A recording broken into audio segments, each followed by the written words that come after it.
그녀는 나를 경비 아저씨로 대했다. 하지만 나는 그녀의 시아버지였다. 500억 자산가로 살아온 인생에서 단 한 번 돈보다 사람의 마음을 시험해보고 싶었다. 그런데 그날 이후 나는 평생 무릎 꿇게 될 진짜 인간을 만났다. 여러분이라면 사랑 없는 결혼을 받아들이시겠습니까? 아니면 시험이라도 해보시겠습니까? 서울 강남 조용한 고급 주택가의 한 저택. 오랜 군 경력을 뒤로하고 재계에서 성공한 70대 사업가 윤상호는 아침마다 정원에 나와 커피를 마시는 것이 습관이었다. 그의 눈빛은 여전히 예리했고 말투는 단호했지만 어딘가 공허했다. 10년 전 아내를 암으로 떠나보낸 뒤 그는 오직 돈과 책임감으로 하루를 버텨왔다. 회장님, 오늘도 미팅 일정 잡아드릴까요? 비서의 물음에 윤상호는 고개를 저었다. 아니, 오늘은 내 아들놈이 여자친구를 데려온다더군. 그 한마디에 비서는 살짝 미소를 지었다. 그럼 큰일이네요. 회장님 기준으로 며느리 감 통과하기 쉽지 않잖아요. 윤상호는 묵직하게 웃었다. 사람 보는 눈은 돈보다 더 무겁게 길러야지. 며칠 전 외아들 윤재민이 한 여자를 소개하겠다고 했다. 이름은 이서연. 작은 디자인 회사를 다니는 평범한 직장인이라고 했다. 그녀의 배경을 들은 순간 윤상호의 마음속엔 미세한 의심이 싹 텄다. 역시 또 돈 냄새 맡고 오는 건가. 재벌과 자녀를 둘러싼 수많은 결혼 거래를 봐온 그였다. 그는 아들에게 내색하지 않았지만 속으로 이미 결심했다. 이번엔 내가 직접 확인해 본다. 며칠 뒤 윤상호는 자신의 저택 근처 신축 아파트 단지의 경비원 모집 공고를 봤다. 그는 즉시 그곳 관리소장을 불러 은밀히 말했다. 내 이름이 나가면 안 돼. 그냥 70대 단기 알바로 넣어줘. 복장도 준비해주고. 관리소장은 놀란 눈으로 물었다. 회장님, 대체 왜 그런 일을? 사람 마음은 말로 듣는 게 아니라 발로 보면서 알아야 하지. 그렇게 해서 며칠 뒤 한겨울의 아침 윤상호는 낡은 경비복을 입고 윤씨 아파트 103동 경비실에 앉아 있었다. 머리는 모자로 덮고 얼굴엔 두꺼운 마스크. 누가 봐도 평범한 노년의 경비원. 그날 오후 엘리베이터 앞에서 처음 그녀를 봤다. 하얀 코트를 입은 이서연은 무거운 박스를 들고 있었고 얼굴엔 피곤한 기색이 역력했다. 윤상호는 본능적으로 말했다. 아가씨, 그거 무겁겠는데요. 제가 좀 들어드릴까요? 그녀는 놀라며 고개를 돌렸다. 아, 괜찮아요, 아저씨. 손 시리시잖아요. 그녀는 억지 웃음을 지으며 직접 들고 올라갔다. 그 모습이 어쩐지 마음에 남았다. 그날 저녁 윤상호는 CCTV 모니터 앞에서 자신의 아들을 기다리며 속으로 중얼거렸다. 그래. 저 여자가 며느리가 될 사람이라지. 화면 속 이서연은 늦은 밤까지 택배 상자를 정리하고 쓰레기를 챙겨 분리수거를 했다. 다른 입주민이 무심히 버린 쓰레기를 함께 정리해주는 모습. 그런 그녀를 보며 윤상호의 눈빛이 살짝 흔들렸다. 연기일 수도 있지. 며칠 뒤 재민이 집에 들렀다. 아버지, 서연이 이번 주말에 인사드리러 와요. 그래, 그 전에 내가 좀 알아봐야겠다. 윤상호는 일부러 다음날 이서연의 출근길을 지켜봤다. 커피를 들고 허겁지겁 뛰어가는 그녀의 모습, 비 오는 날에도 우산 없이 다른 주민을 대신해 택배를 받아주는 모습. 그는 점점 혼란스러워졌다. 요즘 세상에 저런 애가 있나, 진짜 저 아이가 며느리감이라면. 그러나 동시에 혹시 내 아들한테 잘 보이려고 일부러 연극하는 건 아닐까? 의심도 사라지지 않았다. 며칠 후 단지 내 어린아이가 넘어져 울음을 터뜨리자 이서연은 망설임 없이 뛰어가 무릎을 꿇고 아이를 안았다. 피가 묻은 손을 닦아주며 말했다. 괜찮아, 다 나을 거야. 아줌마가 같이 가줄게. 그 모습을 본 윤상호는 가슴 한쪽이 이상하게 뜨거워졌다. 아내가 살아있을 때도 저런 눈빛이었지. 그날 밤 윤상호는 혼자 경비실에서 낡은 도시락을 먹었다. 문득 창문 밖을 보니 이서연이 우산을 들고 자신에게 다가오는 게 보였다. 아저씨, 저 오늘 김치찌개 했는데 너무 많아서요. 혼자 드시기 심심하실까봐 조금 가져왔어요. 그녀의 손에는 따뜻한 김치찌개와 밥 한 공기가 있었다. 그 순간 윤상호의 손이 떨렸다. 이런 건 안 그래도 돼요. 아니에요. 저도 혼자 살아서요. 누가 제 밥 먹는 걸 신경 써주는 게 그리웠거든요. 그녀의 말에 윤상호는 아무 말도 하지 못했다. 평생 돈으로 사람을 평가하던 그에게 처음으로 따뜻함이 찾아왔다. 그날 밤 그는 처음으로 잠을 이루지 못했다. 저 아이가 진짜 내 며느리라면 나는 그동안 얼마나 잘못 살아온 걸까. 겨울비가 그친 다음 날 아침, 경비실 창문에 희미한 햇살이 비쳤다. 윤상호는 아직도 어제 이서연이 건넸던 김치찌개의 온기를 잊지 못하고 있었다. 한평 남짓한 좁은 경비실에 김치찌개 냄새가 아직도 남아있는 듯 했다. 나한테 이런 친절을 베푸는 사람은 언제부터 이렇게 귀해졌지? 그는 잠시 멍하니 앉아있다가 스스로를 다잡듯 머리를 흔들었다. 아니지. 감정에 흔들리면 안 된다. 저 아이가 진짜 어떤 사람인지 그걸 알아내야 해. 그날 오전 단지 내 입주민 몇 명이 모여 잡담을 하고 있었다. 그 새로운 아가씨 알지? 103동 605호. 얼굴도 예쁘고 성격도 곱더라. 근데 돈 많은 집 아들이랑 사귄다던데? 에이, 그런 사람들은 다 계산이 있지. 요즘 세상에 공짜가 어딨어. 그 말에 경비실 유리창 너머로 들리던 윤상호의 얼굴이 굳어졌다. 그는 아무 말 없이 장갑을 벗고 밖으로 나와 조용히 주민들을 바라봤다. 그들의 시선이 잠시 그의 초라한 복장을 훑었다가 지나갔다. 아저씨, 뭐 들으셨어요? 아니요, 그냥 쓰레기 치우러 나왔습니다. 윤상호는 아무 일 없는 듯 빗자루를 들고 천천히 바닥을 쓸었다. 하지만 속은 들끓었다. 역시 세상은 변하지 않았군. 사람들은 겉모습으로 판단하지. 그날 오후 이서연이 경비실로 다시 찾아왔다. 아저씨, 요즘 감기 많이 돈대요. 이거 홍삼이에요. 좀 드세요. 윤상호는 잠시 멈칫했다. 이런 거 돈 쓸 필요 없어요. 괜찮아요. 회사에서 받은 거예요. 그녀는 환하게 웃었다. 그리고 잠시 주저하다가 말했다. 사실 곧 시아버지 될 분께 인사드리러 가야 해서 마음이 좀 떨려요. 그 말에 윤상호의 손이 순간 멈췄다. 그는 모른 척하며 물었다. 그분은 어떤 분이신데요? 제 남자친구 말로는 굉장히 무서운 분이라고 하던데요.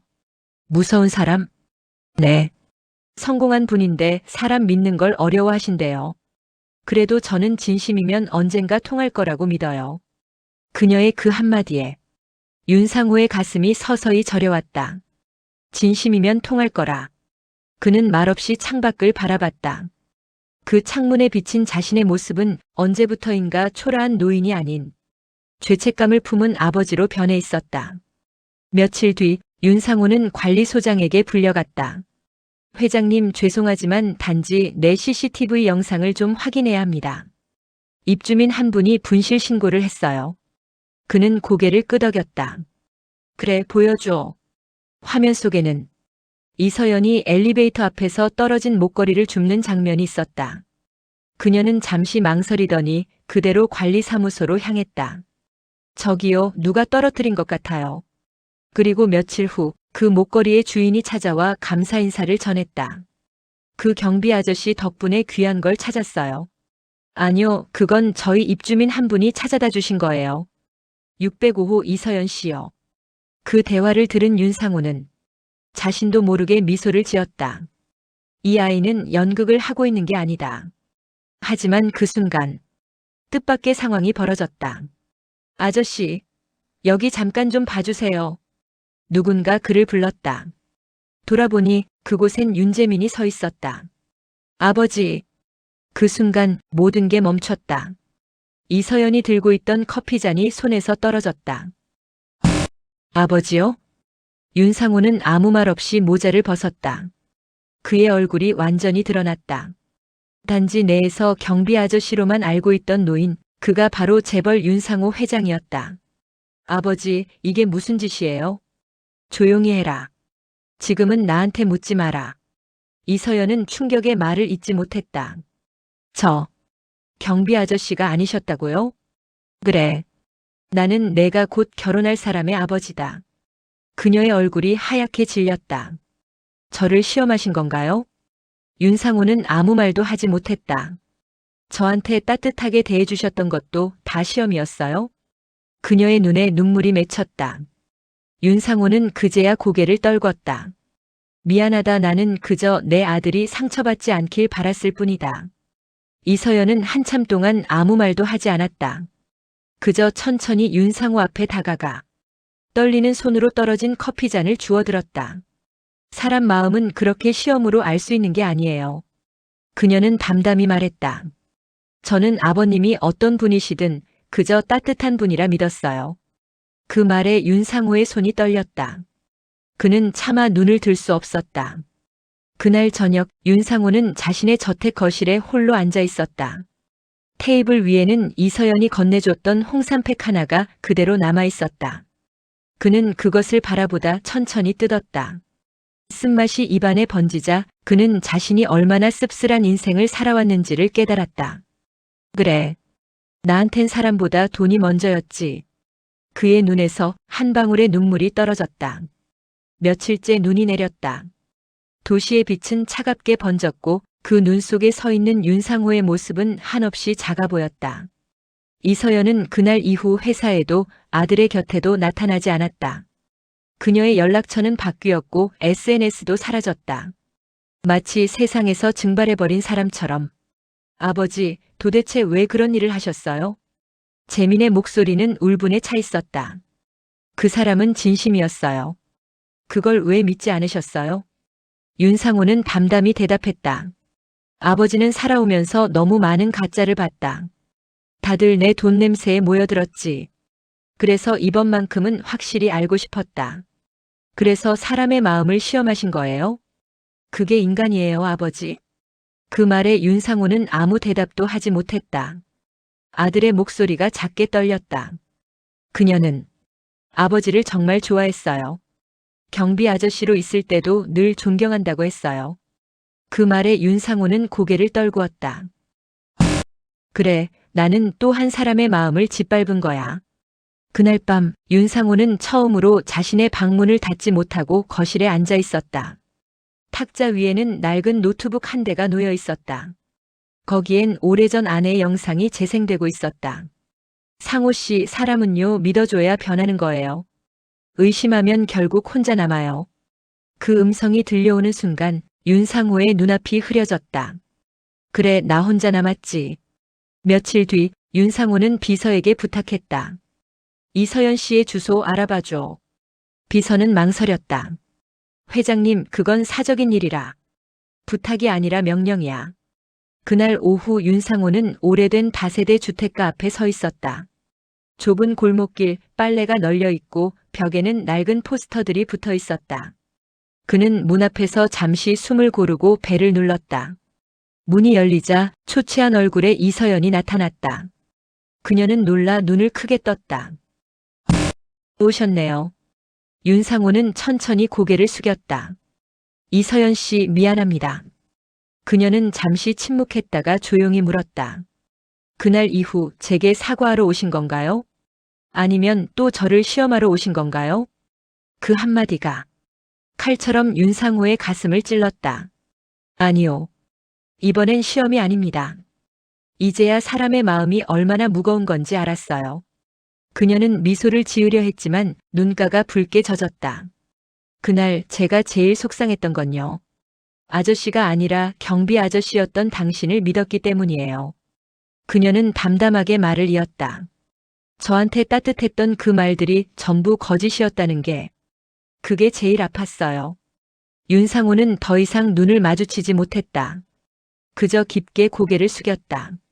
그건 거짓이 아니었소. 그 순간만큼은 진심이었소. 이서연은 한참을 바라보다가 작게 한숨을 내쉬었다. 이제 저는 그 집으로 돌아갈 수 없어요. 재민 씨에게도 미안하고요. 이서연 씨. 그녀는 고개를 저었다. 하지만 아저씨, 아니 회장님. 저한텐 그때의 경비 아저씨가 제일 인간적이었어요. 그 말은 칼날 같았지만 동시에 따뜻했다. 윤상호는 그제야 무릎을 꿇었다. 미안하오. 그리고 고맙소. 나 같은 노인에게 사람의 온기를 알려줘서. 그날 밤 윤상호는 돌아오는 택시 안에서 창밖의 불빛을 멍하니 바라봤다.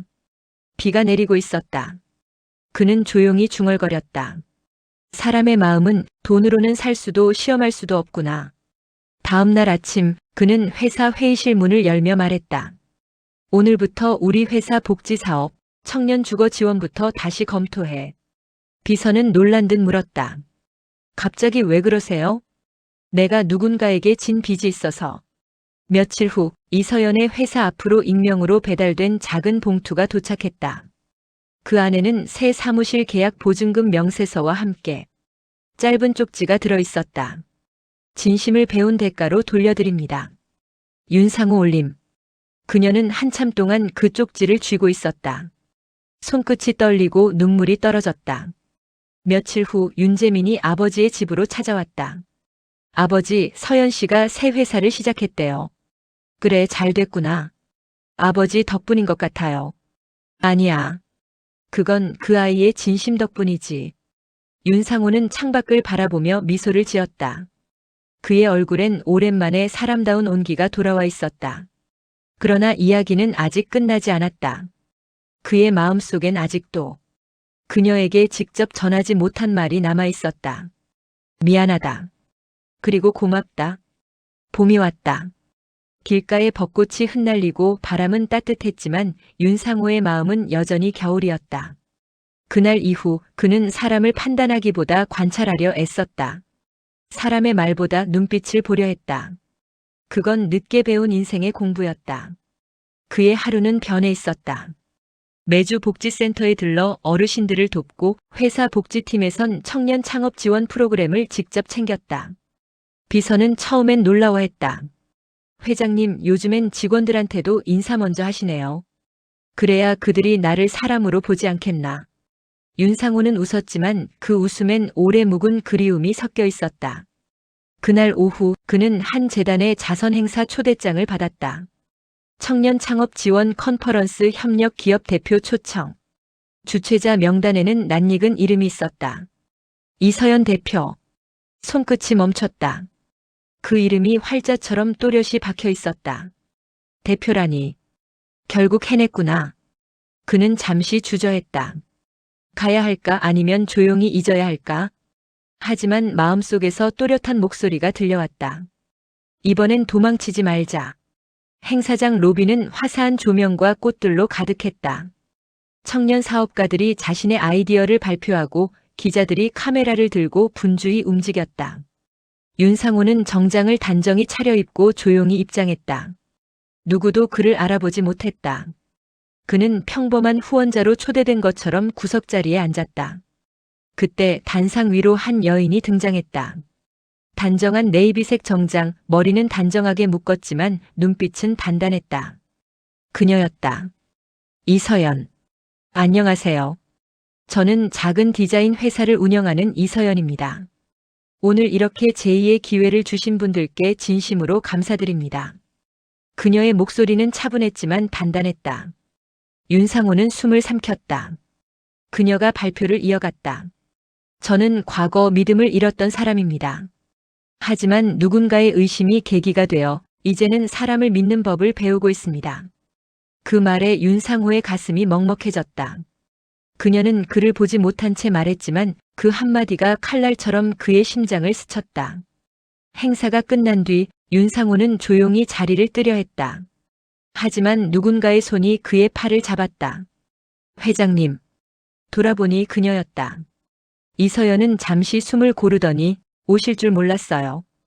그녀의 목소리엔 놀라움보다 담담함이 묻어 있었다. 나도 이렇게 마주칠 줄은 몰랐소. 둘은 잠시 아무 말 없이 마주섰다. 주변의 웅성거림이 멀게 느껴질 만큼 조용했다. 그날 이후 많이 변하셨네요. 그래요. 덕분에. 윤상호는 고개를 끄덕였다. 이제야 조금은 사람을 보는 눈이 생긴 것 같소. 이서연은 조용히 미소를 지었다. 저도요. 이제는 누가 날 시험해도 흔들리지 않을 자신이 생겼어요. 그녀의 말에 윤상호는 고개를 숙였다. 미안하오. 그땐 정말 몰랐소. 내가 얼마나 잔인했는지. 이서연은 잠시 그를 바라보다가 잔잔히 대답했다. 그땐 저도 아팠어요. 하지만 덕분에 제가 더 강해졌어요. 윤상호의 눈가가 젖었다. 그는 마른 목소리로 말했다. 그 말 내 아내가 생전에 자주 하던 말이오. 고통도 결국 나를 자라게 한다고. 이서연은 잠시 미소를 지었다. 좋은 분이셨나 봐요. 그래. 그리고 당신을 봤을 때 그 사람이 떠올랐소. 그 말에 잠시 침묵이 흘렀다. 행사가 끝나고 두 사람은 조용히 행사장 근처 카페로 향했다. 커피잔 위로 김이 피어올랐다. 이서연이 먼저 입을 열었다. 저 그때 받았던 봉투 돌려드리고 싶었어요. 그건 돌려받을 게 아니오. 하지만 그건 아저씨의 죄책감이잖아요. 아니오. 윤상호는 단호히 말했다. 그건 내 감사요. 그는 잠시 커피를 내려다보다가 말했다. 그날 당신이 준 김치찌개. 그 한 그릇이 내 인생을 바꿔놨소. 김치찌개요? 그래. 돈으로 살 수 없는 온기였지. 이서연은 웃음 섞인 눈빛으로 그를 바라봤다. 이상한 분이에요. 그래, 나도 그걸 이제야 알았소. 잠시 후 윤상호는 조심스럽게 말했다. 혹시 내 부탁 하나 들어줄 수 있겠소? 무슨 부탁이요? 우리 회사 사회공헌팀 자문으로 와주면 좋겠소. 젊은 세대의 시선이 필요하오. 이서연은 놀란 눈으로 그를 봤다. 저요? 그래. 내겐 당신 같은 사람이 필요하오. 진심을 아는 사람. 그녀는 잠시 망설이다가 조용히 고개를 끄덕였다. 그렇다면 이번엔 저도 시험해 볼게요. 무슨 시험이요? 회장님이 진짜 변했는지요? 그 순간 윤상호의 얼굴에 진심 어린 웃음이 번졌다. 그럼 이번엔 내가 통과하길 바라야겠군. 그날 이후 이서연은 윤상호의 회사 자문으로 합류했다. 처음엔 어색했지만 서로의 상처는 천천히 신뢰로 바뀌어갔다. 직원들 사이에선 이런 소문이 돌았다. 요즘 회장님 완전 달라졌어. 누가 사람 하나 제대로 만드신 모양이야. 그러게. 예전 같으면 눈도 안 마주쳤을 텐데. 윤상호는 그 말을 듣고 살짝 웃음을 지었다. 그래, 사람 하나 제대로 만났지. 봄날의 햇살이 유리창 너머로 쏟아졌다. 윤상호는 사무실 창문 앞에서 한참 동안 밖을 바라봤다. 그의 눈빛엔 더 이상 의심이 없었다. 그 대신 따뜻한 존중이 있었다. 진심은 결국 다시 만난다. 초여름의 햇살이 강하게 내리쬐던 날 윤상호의 사무실 안 공기는 유난히 무거웠다. 회장님, 큰일 났습니다. 비서가 문을 열며 다급하게 말했다. 언론에서 협력업체 비리 의혹을 보도했습니다. 우리 회사 이름도 언급됐어요. 윤상호는 안경을 벗고 천천히 말했다. 언론? 네. 이서연 씨의 디자인 회사가 납품 관련 특혜를 받았다는 내용입니다. 그 순간 윤상호의 손끝이 멈췄다. 뭐라고? 비서는 머뭇거리며 말을 이었다. 회장 아들의 예비 신부였던 여자라며 윤 회장이 사적으로 밀어줬다는 의혹이 퍼지고 있습니다. 그 말이 끝나자 윤상호의 가슴은 마치 쇳덩이를 삼킨 듯 무겁게 내려앉았다. 그날 저녁 뉴스 화면에선 연일 특혜 의혹이라는 자막이 반복되었다. 마이크 앞에 선 기자들의 목소리가 날카로웠다. 재벌가의 인맥 납품인가? 청년 창업의 얼굴, 알고 보니 재벌 후광? 윤상호는 아무 말 없이 화면을 껐다. 그의 눈빛엔 혼란이, 그리고 오래된 불신의 그림자가 다시 피어오르고 있었다. 다음 날 아침 그는 이서연을 자신의 사무실로 불렀다. 그녀는 침착했지만 눈가엔 피로가 묻어 있었다. 이게 다 무슨 소리요? 저도 모르겠어요. 저희 회사엔 그런 계약이 없어요. 하지만 이미 기사들이 퍼져서. 서류 다 가져와 봤소? 네. 그녀가 내민 계약서는 투명했다. 모든 거래 내역엔 정식 절차가 있었고 금액도 시장가보다 낮았다. 윤상호는 서류를 한 장씩 넘기며 중얼거렸다. 이걸 누가 꾸민 건지 모르겠군. 그때 비서가 문을 열고 들어왔다. 회장님, 외부 감사팀에서 연락이 왔습니다. 이번 일 회장님 책임도 함께 조사 대상이랍니다. 윤상호의 눈빛이 흔들렸다. 결국 이렇게 돌아오는군. 며칠 뒤 주주총회 날 언론은 회사 앞에 몰려들었다. 회장님, 이번 의혹 사실입니까? 청년 창업 명목으로 사익 챙긴 거 아니에요? 윤상호는 아무 말 없이 차에서 내려 정문을 통과했다. 그의 표정은 결의에 차 있었지만 그 속에선 오래된 싸움이 일어나고 있었다. 이번에도 내 손으로 누군가를 잃게 되는 건가? 회의실 안 이사진들이 분주히 서류를 넘기며 말했다. 회장님, 지금은 결단이 필요합니다. 이서연 대표를 해촉하고 회사와의 모든 관련을 끊는 겁니다. 그래야 회사 명예가 지켜집니다. 모두의 시선이 윤상호를 향했다. 그는 말없이 창밖을 보았다. 밖에는 초여름의 하늘, 그가 처음 이서연을 만났던 그날의 햇살이 그대로였다. 그리고 그는 천천히 입을 열었다. 이서연 씨를 해촉하지 않겠습니다. 회의실이 술렁였다. 회장님, 지금 이 사안은 그 아이는 죄가 없습니다. 나는 알고 있습니다. 그럼 이 모든 의혹을 회장님이 뒤집어 쓰시겠다는 겁니까? 그래요. 그 한마디에 회의실이 정적에 휩싸였다. 윤상호의 목소리는 낮았지만 단호했다. 내가 만든 세상은 늘 누군가를 희생시켜서 유지됐지. 이젠 그걸 멈춰야 할 때요. 결국 그는 기자회견장을 직접 찾았다. 카메라 플래시가 쏟아졌다. 마이크 앞에 선 윤상호의 모습은 늙었지만 그 어느 때보다 단단해 보였다. 이번 논란은 제 불찰입니다. 젊은 창업가들을 돕는 과정에서 충분한 투명성을 확보하지 못했습니다. 하지만 분명히 말씀드립니다. 이서연 대표는 어떤 부정에도 관여하지 않았습니다. 그녀는 진심으로 세상을 바꾸려는 사람입니다. 기자들이 몰려들었다. 그럼 회장님은 경영 책임을 지시겠다는 뜻입니까? 그래요. 오늘부로 회장직에서 물러나겠습니다. 순간 기자들의 플래시가 폭발적으로 터졌다. 그날 저녁 회사 앞은 언론으로 가득했고 윤상호의 사직 소식이 모든 뉴스에 보도되었다. 재계의 거물 윤상호 전격 사퇴. 500억 자산가 진심을 선택하다. 며칠 뒤 이서연은 작은 카페 구석에서 뉴스를 보며 눈물을 흘렸다. 그녀는 휴대폰을 꺼내 윤상호에게 메시지를 보냈다. 저 대신 모든 걸 짊어지셨군요. 왜 그렇게까지 하셨어요? 잠시 후 답장이 왔다. 이번엔 시험이 아니라 선택이었소. 그 한 문장에 이서연은 더 이상 눈물을 참지 못했다. 그 후 윤상호는 조용히 지방의 작은 집으로 내려갔다. 그는 매일 아침 사람들을 돕고 아이들의 공부방에서 자원봉사를 했다. 이서연은 가끔 그에게 편지를 보냈다. 회장님이 가르쳐준 진심, 아직도 제 사업의 중심이에요. 그는 그 편지를 보고 미소를 지었다. 진심은 결국 돌아오는구나. 여름이 끝나가던 어느 날 윤상호는 작은 공원 벤치에 앉아 있었다. 그때 누군가 조용히 다가왔다. 햇살을 등지고 선 여인이 있었다. 이서연 씨. 그녀는 웃었다. 이제 그냥 서연이라 불러주세요. 그는 고개를 끄덕였다. 그래, 서연 씨. 둘은 말없이 하늘을 바라봤다.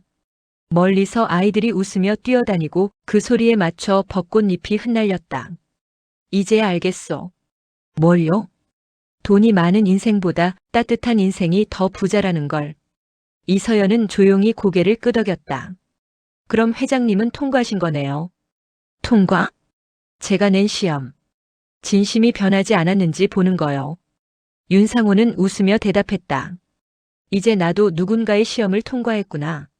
바람이 불었다. 벚꽃잎이 두 사람의 어깨 위로 내려앉았다. 그는 손끝으로 그 꽃잎을 살며시 털어내며 말했다. 진심은 결국 선택의 끝에서 피어난다. 가을의 끝자락이었다. 하늘은 유난히 맑았고 공기엔 낙엽 냄새가 묻어 있었다.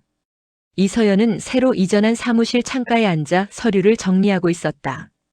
그녀의 책상 위엔 윤상호가 예전에 남긴 은색 명함함이 놓여 있었다. 그 안엔 짧은 문장이 새겨져 있었다. 진심은 언젠가 돌아온다. 그 문구를 볼 때마다 그녀의 가슴 한쪽이 따뜻해졌다. 하지만 동시에 묘한 그리움이 스며들었다. 며칠 전부터 윤상호에게서 연락이 없었다. 그는 지방의 작은 시골 마을로 내려가 조용히 살고 있었다. 이서연은 가끔 안부 전화를 걸었지만 그는 언제나 짧게 대답했다. 잘 지내고 있어. 이제 일 좀 줄이고 내 손으로 김장도 해보려 하오. 그의 목소리는 평화로웠다. 하지만 그 뒤엔 어딘가 묘한 마지막 인사의 느낌이 있었다. 이서연은 왠지 모르게 불안했다. 그리고 일주일 뒤, 한 통의 등기우편이 도착했다. 발신인 이름엔 윤상호. 그녀의 손이 떨렸다. 봉투를 조심스레 뜯자 그 안에는 낡은 편지 한 장과 작은 USB가 들어있었다. 윤상호의 편지. 서연 씨에게.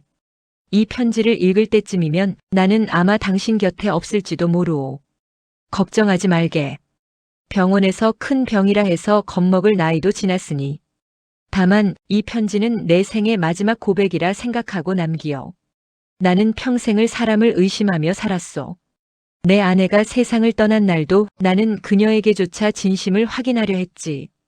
결국 내 주변엔 돈과 계산만 남았소. 그런데 당신을 만나고 처음으로 알았소. 세상에는 아직도 아무 데가 없이 주는 마음이 있다는 걸. 경비실에서 나눴던 김치찌개 한 숟가락, 내 손에 쥐어준 그 따뜻한 밥 한 공기가 내 인생 전부를 바꿔놓았소.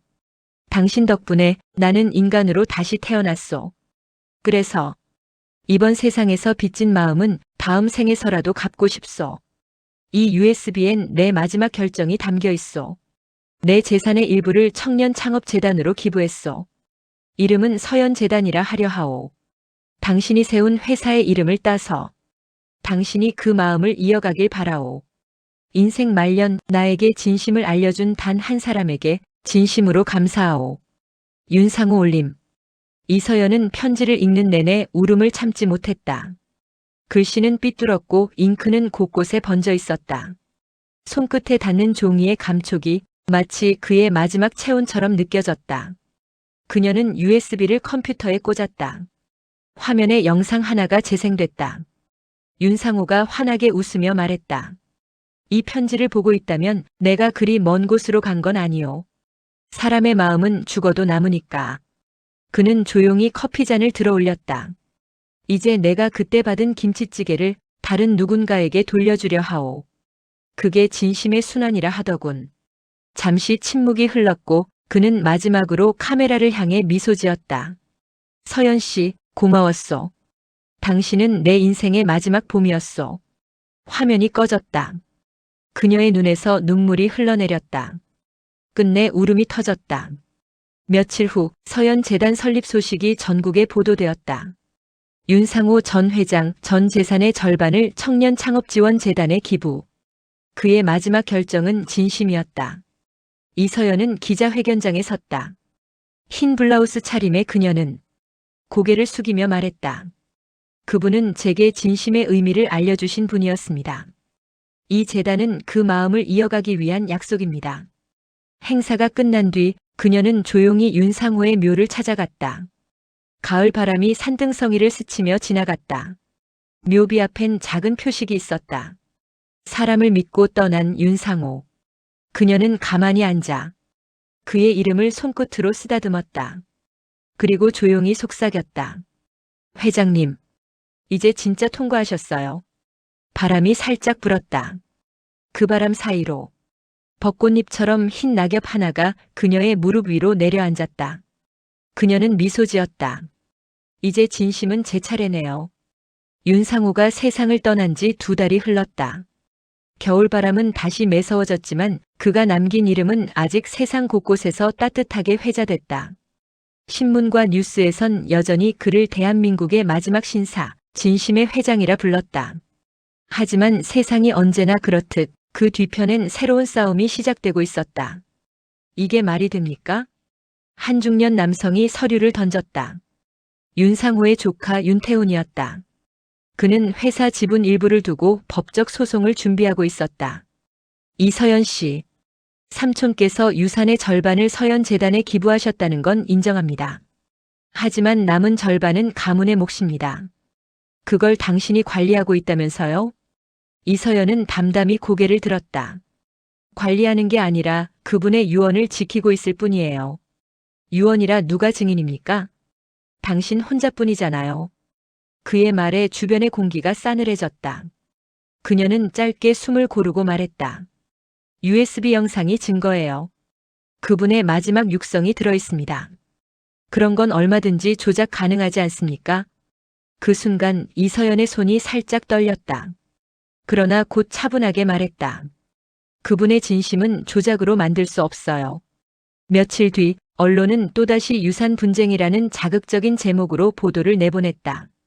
윤상호 회장 유산을 둘러싼 분쟁, 새 주인공은 누구인가? 청년창업재단 과연 순수한 기부인가?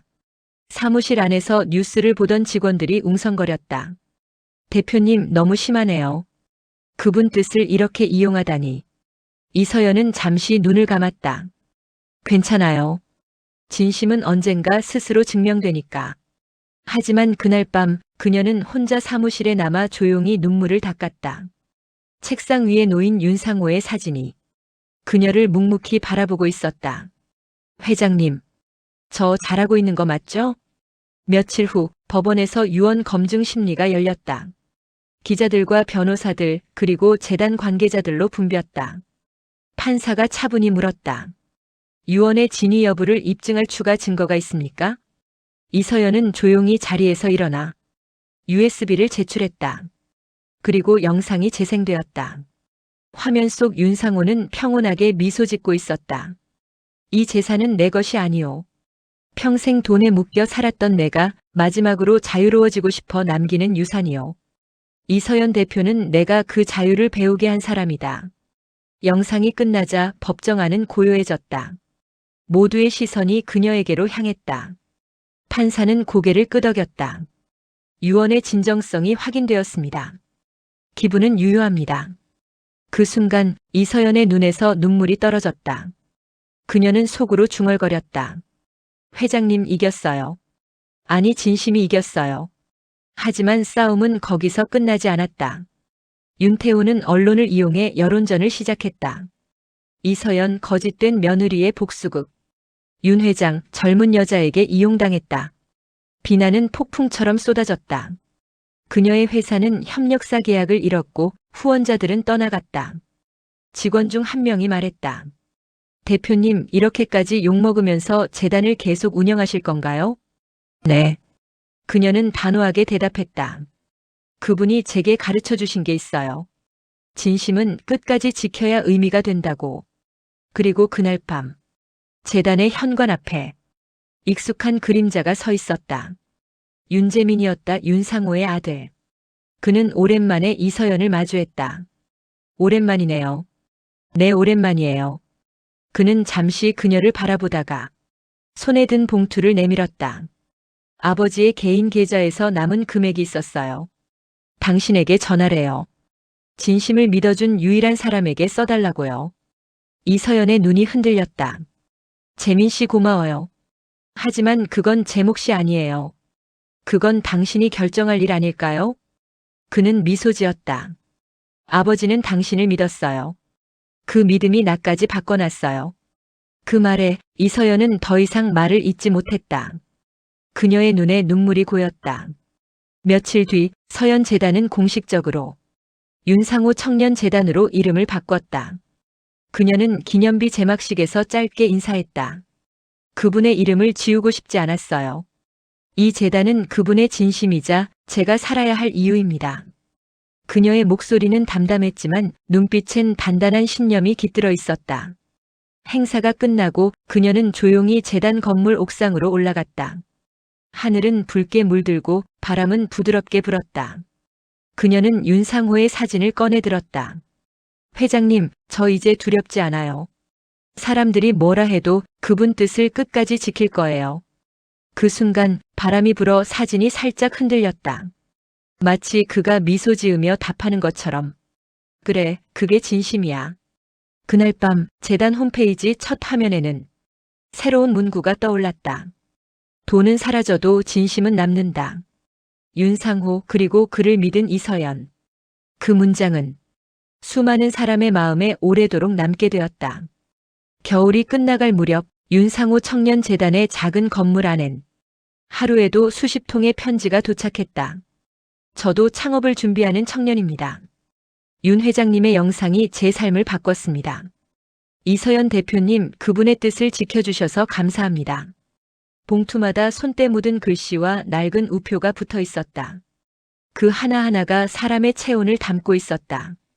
이서연은 그 편지들을 조심스럽게 모으며 혼잣말처럼 말했다. 회장님, 세상이 드디어 당신을 알아봐요. 하지만 반대편 세상은 여전히 냉정했다. 온라인 커뮤니티와 기사 댓글엔 여전히 쇼일 뿐이다, 유산 노린 거 아니냐 같은 비난이 남아있었다. 그녀는 그 모든 말을 묵묵히 견뎠다. 진심이란 건 결국 시간이 증명하는 거야. 그녀는 윤상호의 목소리를 떠올렸다. 그러던 어느 날 한 통의 전화가 걸려왔다. 이서연 대표님이시죠? MBC 사람, 그 진심 프로그램에서 인터뷰 요청이 왔습니다. 그녀는 잠시 말을 잃었다. 제가요? 네. 윤상호 회장님이 세운 재단의 이야기를 다루고 싶다고 합니다. 그녀는 깊게 숨을 들이마셨다. 네, 하겠습니다. 촬영 당일 스튜디오 조명 아래 앉은 이서연의 얼굴엔 긴장과 평온이 동시에 묻어 있었다. 카메라 감독이 손짓했다. 녹화 들어갑니다. 준비되셨죠? 기자가 조용히 물었다. 윤상호 회장님은 어떤 분이셨나요? 그녀는 잠시 눈을 감았다가 천천히 입을 열었다. 처음엔 저를 경비 아저씨로 만났어요. 경비요? 네. 그분은 제 진심을 알고 싶어서 직접 위장하셨죠. 기자의 눈이 커졌다. 그녀는 미소를 지으며 말을 이었다. 그땐 분노했지만 지금은 감사해요.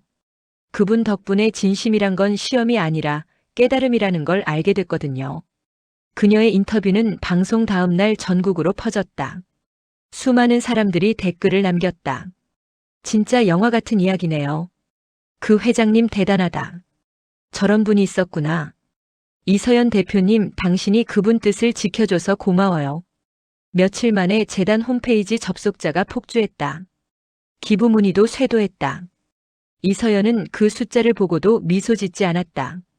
그저 창밖을 보며 조용히 중얼거렸다. 이건 제 이야기가 아니라 회장님의 진심이 세상으로 걸어나간 거예요. 그 무렵 윤상호의 아들 재민이 재단을 찾아왔다. 그는 깔끔한 양복 차림으로 예전보다 훨씬 단단해진 눈빛을 하고 있었다. 서연 씨, 아버지 이야기가 방송을 탔더군요. 네. 세상이 알아봐주는 것 같아요. 그는 잠시 침묵하다가 말했다.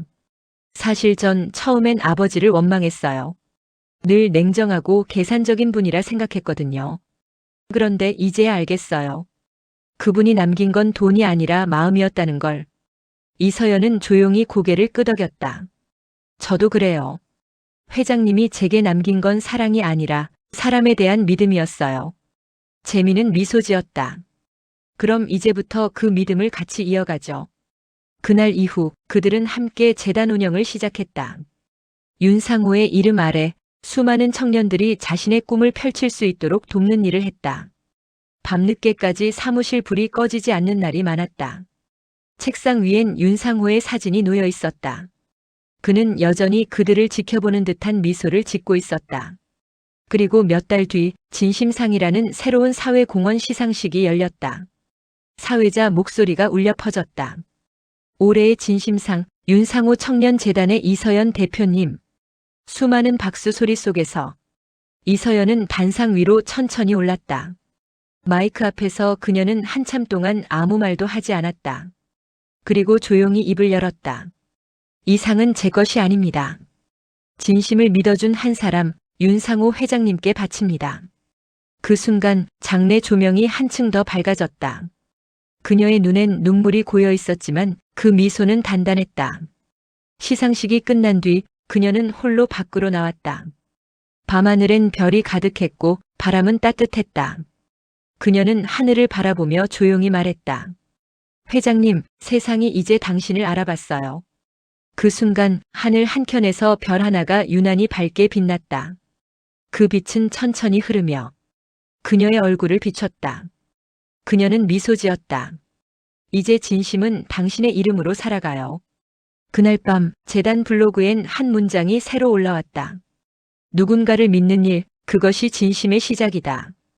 봄의 끝, 하얀 목련이 피어난 거리 사이로 윤상호 청년재단의 새 건물 간판이 반짝였다. 간판 아래엔 새 이름이 적혀 있었다. 진심학교 더 하트 어캐더미. 이서연은 천천히 계단을 오르며 간판을 바라봤다. 회장님, 이제 이 길은 세대의 길이 됐어요. 진심학교는 단순한 창업 교육장이 아니었다. 그곳엔 다양한 사람들이 모였다. 청년 창업가, 중장년 퇴직자, 그리고 인생을 다시 시작하려는 노인들까지. 수업의 첫 시간, 이서연은 칠판에 단 한 문장을 적었다. 사람을 믿는 법. 강의실이 조용해졌다. 그녀는 웃으며 말했다. 이건 기술보다 더 어려운 일입니다. 하지만 누군가의 마음을 믿을 때 우린 세상을 바꿀 수 있어요. 학생들 중 한 여대생이 물었다. 대표님, 사람을 믿는 게 가끔은 너무 두렵지 않나요? 이서연은 잠시 눈을 감았다가 조용히 대답했다. 그 두려움이 있어야 진심이 생겨요. 저도 누군가를 오해했고 그 오해를 통해 배웠어요. 진심은 완벽한 게 아니라 용기예요. 그녀의 말에 강의실 안 공기가 따뜻해졌다. 누군가의 눈가엔 눈물이 맺혔다. 진심학교가 문을 연 지 반년. 그곳에서 배출된 사람들은 각자의 자리에서 작게나마 변화를 만들어가고 있었다. 한 노인은 무료 급식소를 다시 열었고 젊은 청년은 실패한 가게를 공유 주방으로 바꿨다. 그들은 모두 윤상호 회장의 철학을 실천한다는 말을 했다. 언론은 진심학교를 마음의 기업대학이라 불렀다. 그날 오후 이서연은 직원들과 함께 학교 옥상에 올라왔다. 도시의 전경이 한눈에 내려다 보였다. 햇살은 따뜻했고 바람은 부드러웠다. 직원 중 한 명이 말했다. 대표님, 요즘 진심학교 덕분에 다시 희망을 찾았다는 사람들이 많아요. 그건 우리 모두의 공이에요. 그녀는 웃으며 대답했다. 그래도 결국 시작은 회장님이었잖아요. 그 말에 이서연은 잠시 하늘을 바라봤다. 그분은 제게 길을 보여줬고 이제 그 길을 걷는 건 제 몫이죠. 바람이 불었다. 그 바람 속에서 윤상호의 목소리가 들려오는 듯 했다. 그래, 사람을 믿는 길은 결국 자신을 믿는 길이야. 그날 저녁 진심학교 공식 홈페이지에 새로운 코너가 생겼다. 진심일기. 학생들이 하루의 감정과 깨달음을 남기는 공간이었다. 첫 번째 게시글은 이서연이 직접 썼다. 오늘도 누군가를 믿기로 했다. 회장님, 이제 당신이 아닌 제가 누군가의 믿음이 됩니다. 그 문장은 곧 수천 개의 댓글과 함께 SNS를 타고 퍼져나갔다. 해시태그 진심학교, 해시태그 사람을 믿는 법, 해시태그 윤상호. 며칠 뒤 한 청년이 재단 로비로 들어왔다. 낡은 작업복 차림, 거친 손. 그는 조심스럽게 물었다. 혹시 여기 윤상호 회장님을 아시나요? 이서연은 고개를 끄덕였다. 그럼요. 그분이 이 학교의 시작이었어요. 청년은 고개를 숙이며 말했다. 어릴 적 아버지가 회장님께 도움을 받았어요. 그 덕분에 지금까지 버텼어요.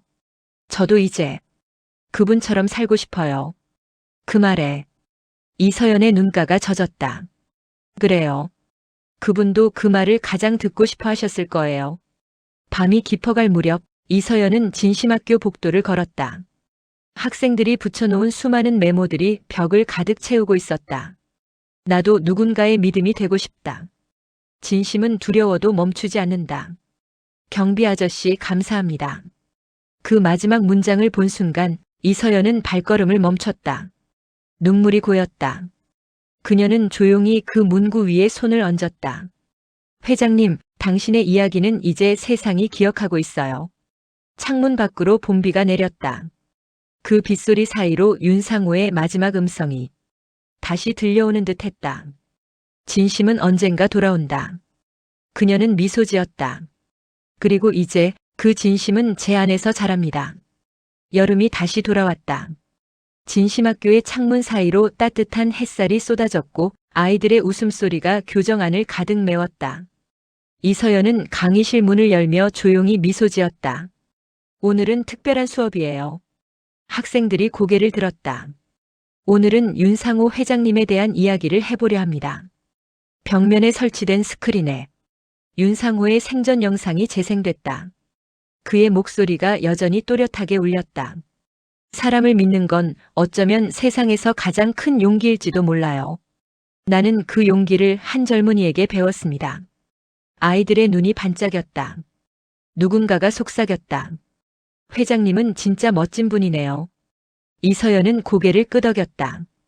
그분은 저에게 인생의 선생님이었어요. 그리고 지금 여러분이 제게 또 다른 선생님이에요. 그녀는 칠판에 천천히 한 문장을 적었다.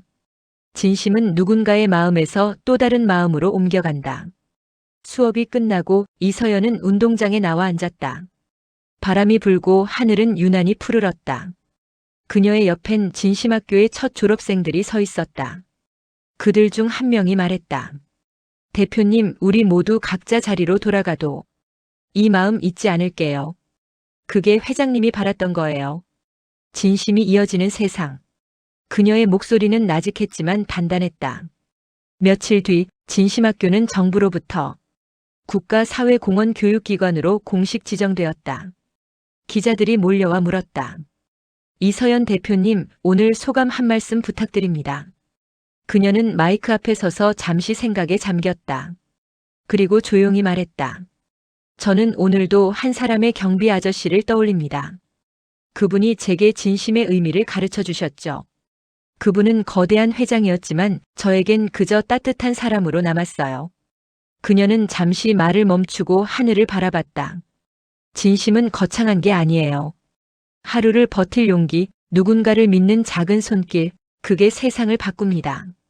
기자들의 카메라 플래시가 터졌다.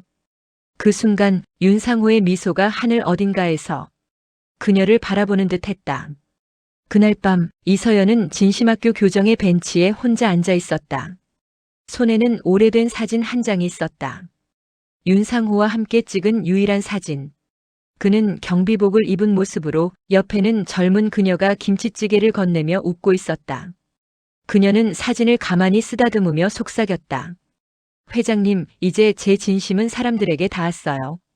이제 그분들이 또 다른 세상을 바꿔주겠죠. 바람이 불었다. 그 바람이 마치 그의 대답처럼 부드럽게 스쳤다. 그래, 진심은 계속된다. 며칠 뒤 진심학교 졸업생들이 사회 곳곳에서 활동하기 시작했다. 한 청년은 시골 마을의 작은 도서관을 열었고 한 주부는 홀로 사는 어르신들에게 도시락을 나눴다. 그들 모두는 입을 모아 말했다. 진심학교 출신이에요. 사람들은 점점 그 이름을 알게 되었다. 진심이라는 단어가 이제는 단순한 감정이 아니라 하나의 문화가 되어가고 있었다. 가을이 찾아오던 어느 날, 이서연은 학교 강당 무대 한가운데 섰다. 수많은 학생들이 모여 있었다. 그녀는 천천히 입을 열었다. 이곳은 회장님이 꿈꾸던 세상이에요. 사람을 믿는 사람들이 많아질수록 우린 조금 더 인간답게 살아갈 수 있겠죠.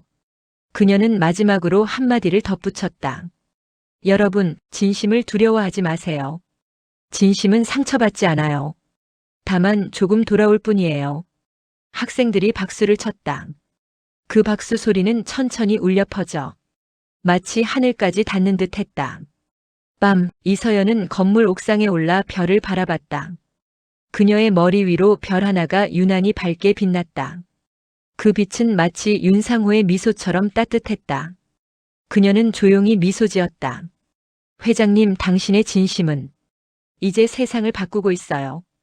그 말과 함께 하늘의 별 하나가 천천히 떨어져 내렸다. 그 빛은 마치 한 시대의 막을 내리며 다음 세대의 시작을 비추는 듯 했다. 그날 이후 진심학교 교정 입구엔 하나의 문구가 새겨졌다. 진심은 죽지 않는다. 누군가의 마음에서 또 다른 마음으로 이어질 뿐이다.